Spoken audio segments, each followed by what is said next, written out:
How's it going, everybody? This is Travis Platt Reviews, and today we're here for the 5th episode of my series Quicktalk, where we go over some of the best reviews from my TikTok page, which is the home for more quick improv reviews. For more in-depth analysis videos, be sure to subscribe here on YouTube and turn on post notifications. And give this video a like and comment below if there's another video you'd like me to do. Also, I've been way more active on Facebook, Instagram, and TikTok lately, so if you want more from me, you can go ahead and follow me on all three, is at Travis Platt Reviews. So, without further ado, let's go ahead and jump right into the video. Let's talk about the debut full-length album by hard rock band Trove, World. Trove started from the ashes of the band Vanna, as their final frontman, Davey Mewis, started Trove after Vanna broke up. And their first EP, Hark, is one of my favorite heavy EPs of all time. And we anxiously waited for new music from the band, and we got the single Shook Me, and then eventually we got this album, and other than the singles, it's kind of disappointing.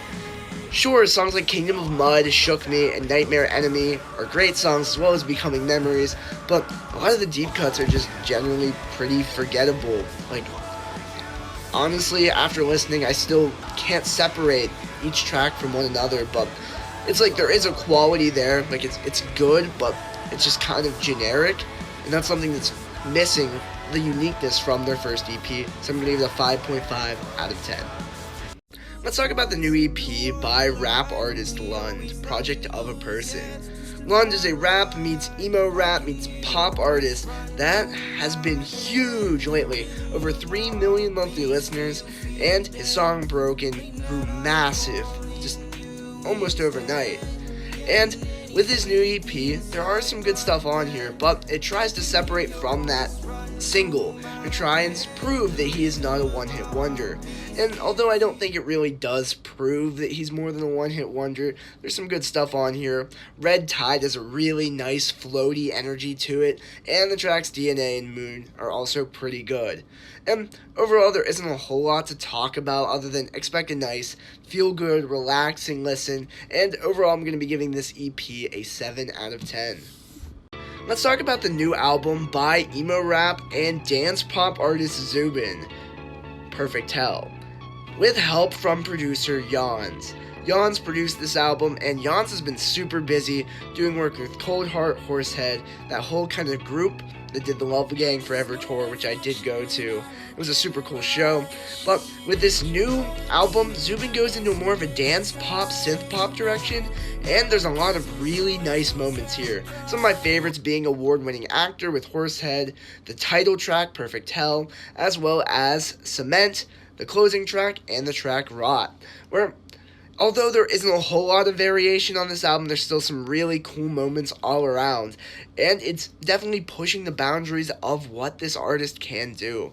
And overall, I'm going to be giving this album a 7 out of 10, just because there isn't a whole lot of variation, but there is some cool moments here. Let's talk about the debut EP by emo rap and pop artist Jake Bateman, More Love. Jake is most known for his former project, Your Brand New Obsession, and he's one half of the band Till Death Do We Part with Johnny Gilbert. But this is his new solo endeavor, and the debut EP going less in a more emo pop style and much more in an emo rap and pop style.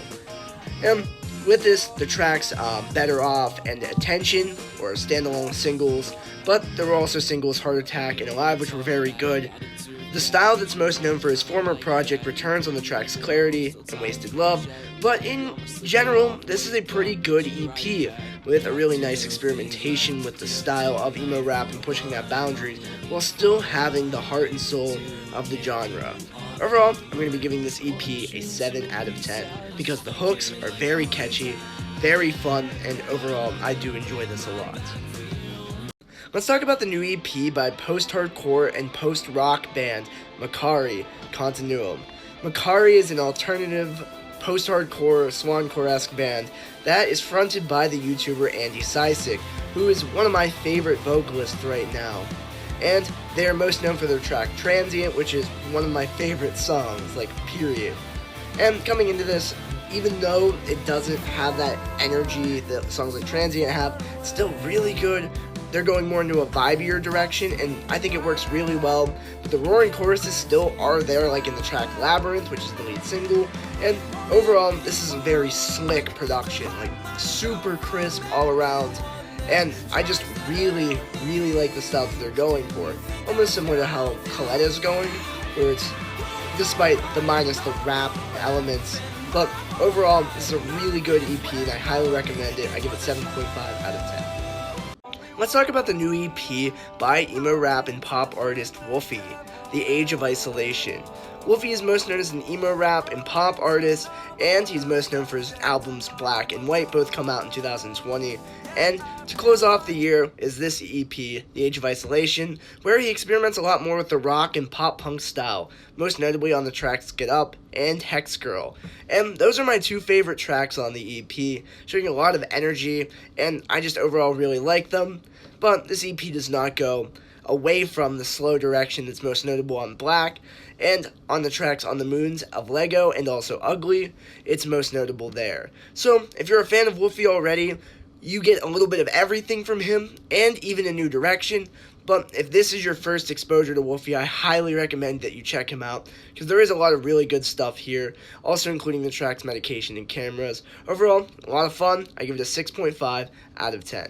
Okay, I just finished listening to the new A Day to Remember album, You're Welcome, and let's talk about it a little bit.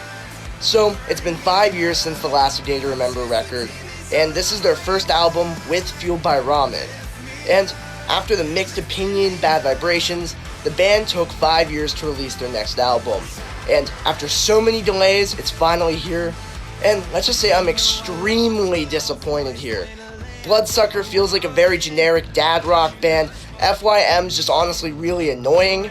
High Diving is arguably the worst song the band has ever released. And Viva La Mexico, just horrible. Only Money is boring.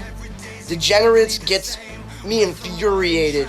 I know it's not very constructive here, but it's hard to talk positively about this record. Sure, Resentment's great, Permanent's good, and Last Chance to Dance is good, but honestly, I'm going to be giving this a 3.5 out of 10. It's a mess. Alright, so let's talk about the new album by Architects, For Those That Wish to Exist. So, Architects have revolutionized the 2010s metalcore. Every band out there right now is currently copying them.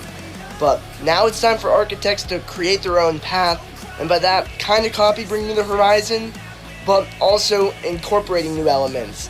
The thing I was worried about going into this album was, is it going to be heavy enough to please the crunchy metalcore breakdown loving ears of mine?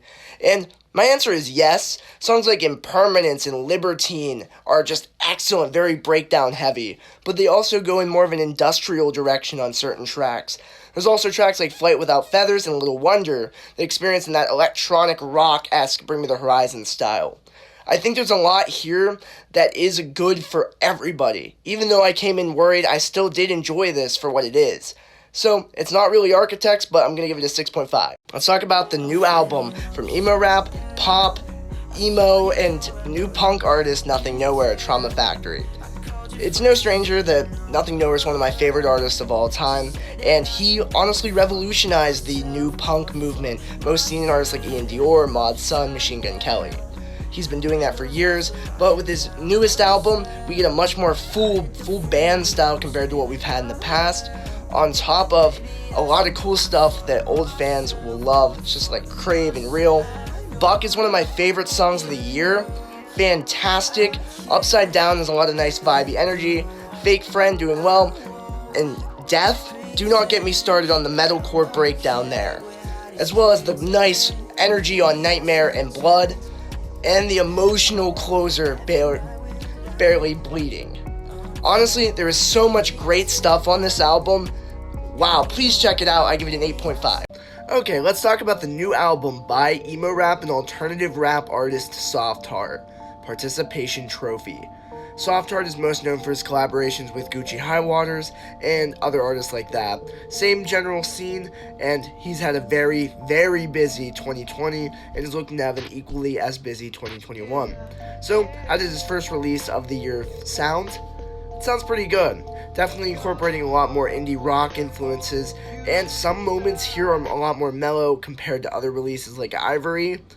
And tracks on here that are notable for me are the tracks OK777, which is arguably one of my favorite tracks of the entire project, as well as When You Smile and the closing track, All Smiles Here. Overall, this doesn't stray too far away from what makes Softheart a good artist. It doesn't try too many new things.